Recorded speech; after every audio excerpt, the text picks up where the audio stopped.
Hello students, मेरे YouTube channel पर एक बार फिर से आपका स्वागत है। आज हम आपको projectile motion on an inclined surface बताएंगे। उससे पहले के वीडियो में हमने आपको बताया था projectile motion on an horizontal surface और projectile motion from a height H height पर से बताया था। आज का वीडियो इंक्लाइंड सरफेस का होगा। एक बात ध्यान रखिएगा कि जो projectile motion on horizontal surface जो बताए थे या आज का वीडियो जो होगा projectile motion on inclined surface, दोनों के दोनों एंगुलर प्रोजेक्शन का एग्जांपल है, जबकि projectile motion from a height जो था वह जो हॉरिजॉन्टल प्रोजेक्शन का एग्जांपल है। एक एंगुलर प्रोजेक्शन है, दूसरा हॉरिजॉन्टल प्रोजेक्शन है। असल में एंगुलर या हॉरिजॉन्टल प्रोजेक्शन की जब बात करते हैं, इसका मतलब होता है जो इनिशियल वेलोसिटी डाला जाता है वह हॉरिजॉन्टल लाइन पर है या हॉरिजॉन्टल लाइन से किसी एक एंगल द्वारा बनाया गया है। अगर इनिशियल वेलोसिटी एंगुलर है किसी भी प्रोजेक्टाइल का तो उसको हम लोग कहेंगे एंगुलर प्रोजेक्शन, जबकि अगर किसी भी प्रोजेक्टाइल का इनिशियल वेलोसिटी हॉरिजॉन्टल लाइन के पैरेलल हो तो उसको हम लोग कहते हैं हॉरिजॉन्टल प्रोजेक्शन। चलिए मान लीजिए एक वर्टिकल लाइन और एक हॉरिजॉन्टल लाइन है, इस पर एक एंगुलर जो इंक्लाइंड सरफेस है वह थीटा नोट का एंगल बनाता है, यानी कि हमारा जो सरफेस अब है वह थीटा नोट एंगल बनाता है किसे? हॉरिजॉन्टल लाइन से। ठीक है, ये वर्टिकल लाइन हो गया। अब मान लीजिए यहाँ से कोई पार्टिकल एक प्रोजेक्टाइल मोशन गेन करता है और जिसका इनिशियल वेलोसिटी u है। u इनिशियल वेलोसिटी के साथ किसी प्रोजेक्टाइल को हमने इंक्लाइन सरफेस पर फेंका है और यह शुरुआत में ही थीटा एंगल बनाता है हॉरिजॉन्टल से। मान लीजिए कोई पहाड़ की ऊंचाई है और यहाँ से हमने इस टारगेट को अचीव करने के लिए एक तीर चलाया, तो यह तीर जो जा रहा है उसका जो शुरुआती वेलोसिटी है उसको हम लोग u मान लिए हैं और यह जो टारगेट पॉइंट तक जाने में यह जो एंगल बना रहा है हॉरिजॉन्टल सरफेस वह थीटा मान लिया गया है। अब हम लोग ये कंसीडर कर लेते हैं एक्स वाई प्लेन। इस लाइन को, जिसको कि इंक्लाइंड सरफेस के लाइन को हम लोग एक्स एक्सिस मान लेते हैं, तो इसके ठीक परपेंडिकुलर यहाँ एक वाई एक्सिस हो जाएगा। ओके, अब एक्स वाई जो एक्सिस हो जाएगा, यह एक्स वाई एक्सिस पे अब एम जी जो है यहाँ पर जी डाउनवर्ड लगेगा, तो जी का दो कंपोनेंट आएगा, एक ये और दूसरा ये अगर चूंकि इंक्लाइंड सरफेस का यह एंगल थीटा नॉट है तो यह एंगल भी क्या हो जाएगा? Theta nought. ओके, मान लीजिए किसी टाइम इंस्टेंट टी के लिए, ओके, यहाँ पर जब जी का वैल्यू हो जाएगा तो जी को दो कंपोनेंट में तोड़ेंगे, एक इस डायरेक्शन में जी कॉस थीटा और इस डायरेक्शन में जी साइन थीटा, यानी जी का दो कंपोनेंट होगा, एक कहलाएगा जी कॉस थीटा और ये कहलाएगा जी साइन थीटा नॉट। यह दो तरह का फोर्स लगेगा इस पर। अब की बार पिछले दोनों में जी का वैल्यू चेंज नहीं होता था, यहाँ पर जी का वैल्यू चेंज होगा, यह हो जाएगा जी कॉस थीटा नॉट और जी साइन थीटा नॉट। एक्स जो और इसके कंपोनेंट में आएगा तो एंगल के कंपोनेंट में कॉस आता है और उसके परपेंडिकुलर डायरेक्शन में आ जाता है साइन। अब ले लीजिए कि मान लीजिए यू एक्स यानी एक्स एक्सिस के रिस्पेक्ट में इनिशियल वेलोसिटी यू एक्स बराबर क्या हो जाएगा? यू, अब ये दोनों के बीच का ये एंगल होगा इंक्लाइंड सरफेस और ये यू हम निकाल रहे हैं इस एक्सिस के रिस्पेक्ट में, तो ये एंगल कितना है? यह दोनों के बीच का एंगल वह थीटा माइनस थीटा नॉट है। सो यू एक्स बराबर U cos theta minus theta not, यानी कि यह जो हमारा सरफेस है, यह सरफेस और ये जो इंक्लाइन कर रहा है इसके बीच का यह एंगल यह थीटा माइनस थीटा नॉट होगा। चूँकि यहाँ से यहाँ तक थीटा है और यहाँ से यहाँ तक थीटा नॉट है, तो यह angle theta minus theta nought होगा। सो यू का एक्स एक्सिस के रिस्पेक्ट में जो वेलोसिटी होगा वह होगा U cos theta minus theta not और वाई एक्सिस के रिस्पेक्ट में जो होगा वह होगा U sine theta minus theta nought. Okay, तो यहाँ पर आ गया यू एक्स बराबर U cos theta minus theta nought and U Y बराबर U sine theta minus theta not, जबकि एक्सेलरेशन हो जाएगा एलॉन्ग एक्स एक्सिस ए बराबर ए एक्स बराबर हो जाएगा minus g, okay, sine theta not. यह जी जो है चूंकि पार्टिकल अपवर्ड जा रहा है और यह डाउनवर्ड जी लग रहा है, इसलिए यहाँ नेगेटिव साइन आएगा और साइन थीटा नॉट, जबकि ए वाई जो हो जाएगा यानी इस एक्सिस में, तो यहाँ भी पार्टिकल का अपवर्ड मोशन है जबकि जी लग रहा है डाउनवर्ड, तो ए वाई बराबर हो जाएगा minus g sine theta naught. यहाँ पर दोनों का वैल्यू चेंज कर जाता है। अब निकाल लीजिए time of flight. Time of flight के लिए सबसे पहले निकालेंगे y equal to u y t plus half a y t square, that is, चूंकि यू वाई जो है y कंपोनेंट में इसका डिस्प्लेसमेंट जीरो होगा, जिस हाइट से चलेगा उसी हाइट पर मेंटेन करेगा, तो y कंपोनेंट में इसका डिस्प्लेसमेंट लगभग जीरो होगा। इस प्लेन पर चले आते हैं तो जो हाइट यहाँ पर होगा यही यहाँ पर भी होगा, इसलिए जीरो इक्वल टू क्या हो जाएगा u y u sine theta minus theta naught t plus half minus g cos theta naught t square, that is u sine theta minus theta naught t equals to 1/2 g cos theta naught t square. यहाँ g negative है, बराबर उस पर जाने के कारण यह positive हो गया, यह टी यह square cancel, so T equal to you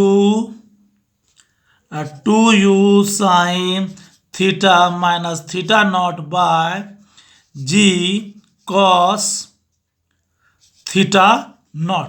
यह time period of a projectile का इक्वेशन हो गया ना। अब हम बात करेंगे रेंज की, ठीक है। रेंज क्या होगा, O A distance, that is total R, R यानी कि एक्स एक्सिस पर टोटल दूरी, तो आर बराबर क्या हो जाएगा u x t plus half g x t square, that means u x क्या हो जाएगा u cos theta minus theta not, और अभी टी का फॉर्मूला निकाले 2u sine theta minus theta not by ji cos theta not plus half g x कितना है, g x है minus g sine theta not into t square हो जाएगा 2u sine theta minus theta not by ji cos theta to the power 2, okay.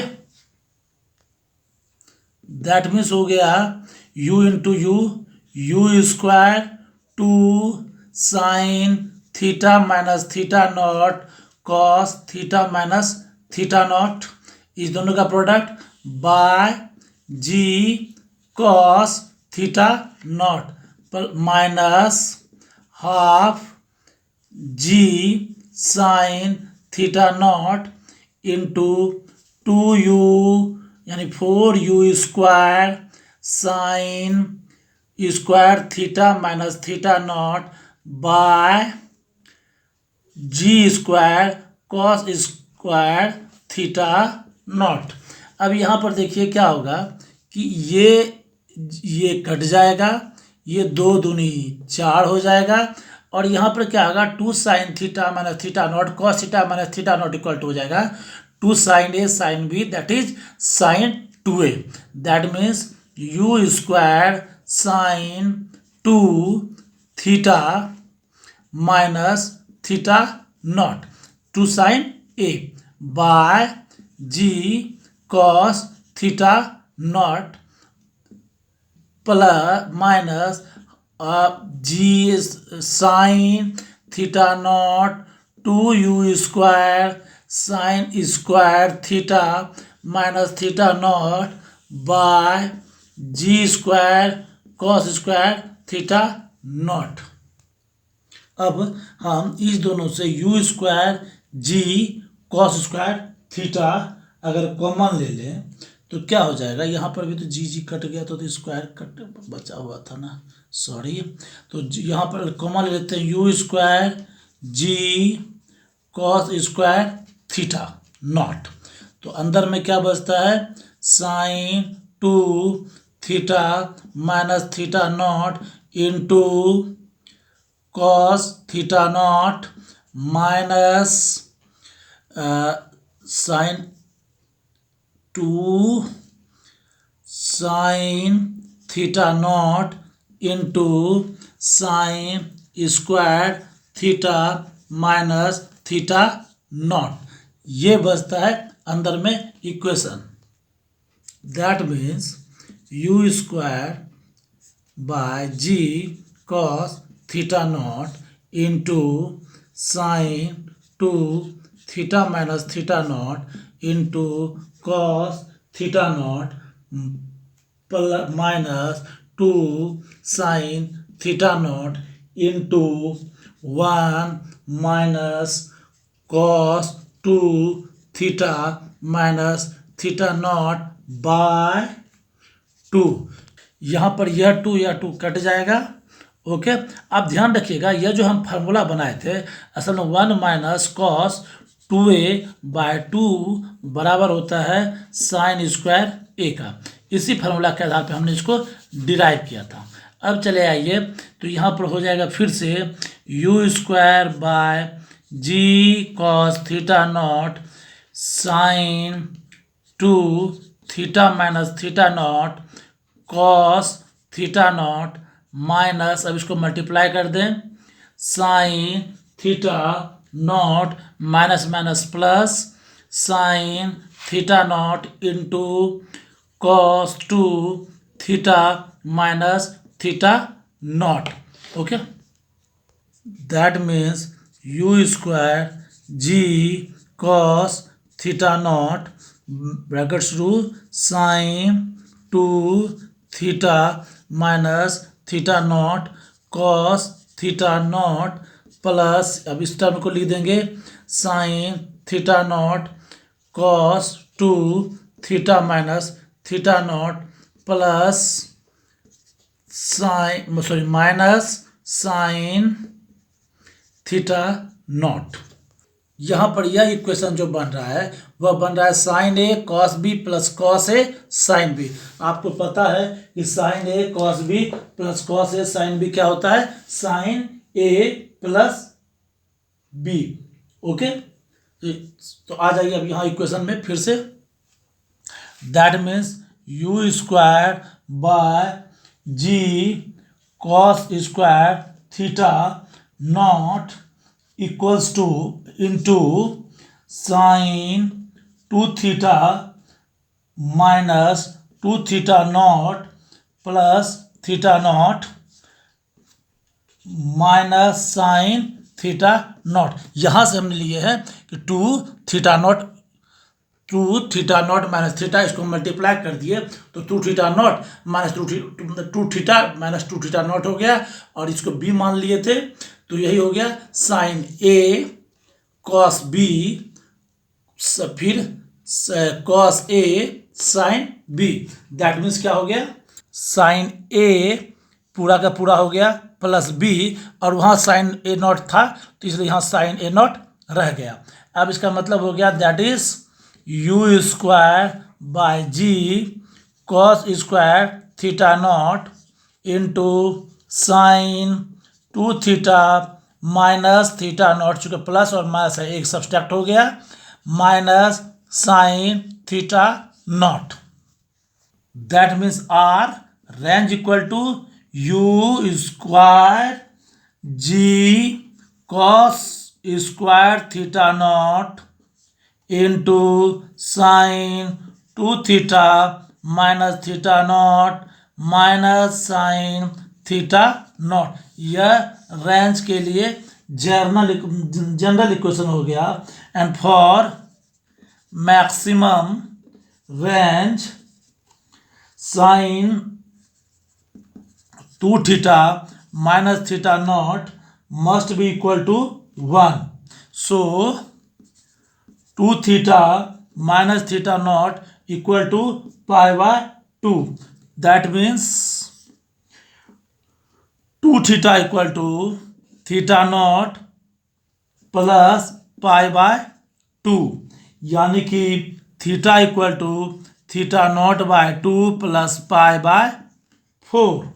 Okay, that means अगर हम इसी equation को इसमें पुट कर दें, इस इक्वेशन में वैल्यू पुट कर दें, तो आर मैक्स इक्वल टू हो जाएगा u square by ji cos square theta not into sine 2 theta not by 2 plus pi by 4 minus theta not minus sine theta not. यह हो जाएगा। दैट मीन्स यहाँ पर क्या हो जाएगा, देखिएगा 2 ये कैंसिल हो जाएगा। सो हो जाएगा आर मैक्स बराबर U square by ji cos square theta nought 1 minus sine theta nought. Okay, that means for maximum of R, ठीक है, maximum R U square 1 minus sine theta not by G. अब cos को लिख सकते हैं 1 minus sine square theta not. Cos square theta nought क्या होता है, 1 minus sine square theta. That means यह माइनस, इसको हम फिर से लिख सकते हैं u square 1 minus sine theta not by g 1 plus sine theta not into 1 minus sine theta naught. ये और ये कैंसिल हो जाएगा। दैट मीन्स आर मैक्स बराबर क्या हो गया, u square by g 1 plus sine theta not. यह आर मैक्सिमम के लिए इक्वेशन हो गया। तो स्टूडेंट्स, यह जो था इंक्लाइंड सरफेस पर मैक्सिमम रेंज और टाइम ऑफ फ्लाइट के लिए इक्वेशन था। मैक्सिमम रेंज यहाँ पर मैक्सिमम हाइट तक पहुँच जाती है। चूँकि इंक्लाइंड सरफेस है तो जो मैक्सिमम रेंज होगा वही धरती से हॉरिजॉन्टल से मैक्सिमम हाइट भी होती है। इसलिए यहाँ पर हमने मैक्सिमम हाइट के लिए अलग से इक्वेशन डिराइव नहीं किया है। अब जो प्रोजेक्टाइल मोशन है उसका यही 3 कंडीशन आपको पढ़ना है। इसी तीनों कंडीशन पर सारा न्यूमेरिकल बनेगा। इसलिए इस तीनों कंडीशन का वीडियो एक बार जरूर देखिए। अगर नहीं देखे हैं तो हमारे आई बटन पर क्लिक कीजिए, हम उस तीनों का वीडियो का लिंक आपको शेयर किए हुए हैं। आपको अगर मेरा चैनल अच्छा लग रहा है तो सब्सक्राइब जरूर कीजिए, यह मेरे लिए बहुत ज़रूरी है ताकि हम भी समझ सकें कि हम कितने अच्छे पढ़ा रहे हैं। लाइक कीजिए, और अगर आपको लगता है कि इससे स्टूडेंट को बेनिफिट हो रहा है, बेनिफिट होगा, तो इसे सब्सक्राइब के साथ साथ शेयर भी कीजिए ताकि उन स्टूडेंटों को इस वीडियो से लाभ मिल सके। धन्यवाद।